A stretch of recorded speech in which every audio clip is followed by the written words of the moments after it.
Okay, guys, so today we're going to talk about Black Zetsu. I have a few points to bring, and I found myself rambling the last time I tried to make this, so I'm just going to get to the point. He can actually see the stone tablet, decipher exactly what it says, and alter it. Madara straight up says, you cannot read this without visual prowess. If you have the Sharingan, you can read some. Eternal Mangekyo Sharingan, you can read even more of it. Rinnegan, you can read the last full part of it. You can read the whole thing. Zetsu has none of those. How the heck does he know what it says, and how did he alter it and code it to where visual prowess can actually read it? Doesn't make sense. Black Zetsu was originally supposed to be Madara's will incarnate, and I think that the writer really wanted to just keep it that way, but he wrote himself into a corner. He's like, nope, I need Black Zetsu to do more stuff. He's just going to be thought to be part of Madara's will, and then I'm just going to do a butt pull later on, and he's not.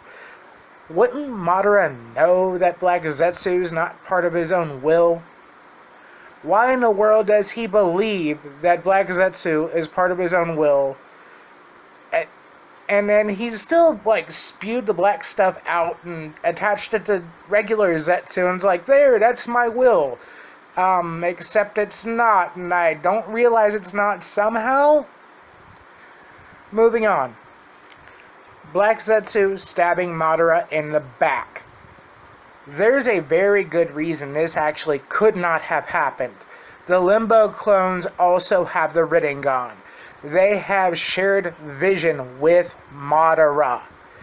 He still got stabbed in the back when one of the clones was literally looking at him.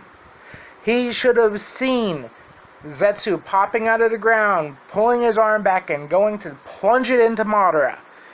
And how in the world does someone as weak as Zetsu actually override Madara's power in the first place?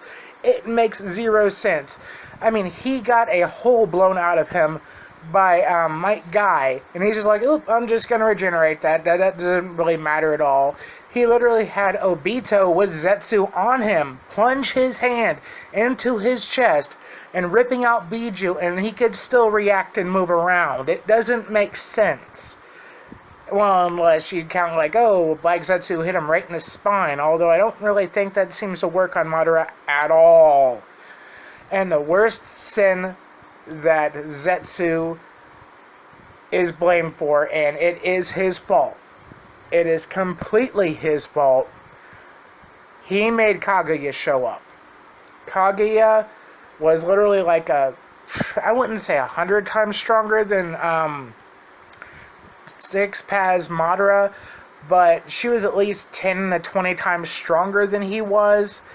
And the whole reason that they wanted to get rid of Madara was, I cannot figure out a way to get rid of this guy realistically. That's the writer. I wrote a character I myself cannot figure out how to beat.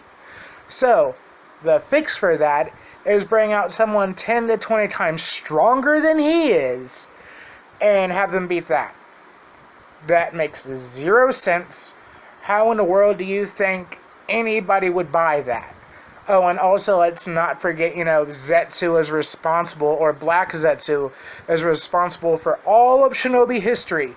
All because he's trying to recreate the power of the Sage of Six Paths so that he can bring Kaguya back in the first place. That was stupid also.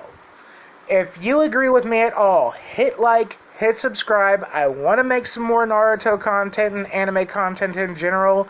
If you're willing to watch it, give me some tips and advice. If you think this was any good, cool. I appreciate your time, and you have a great day.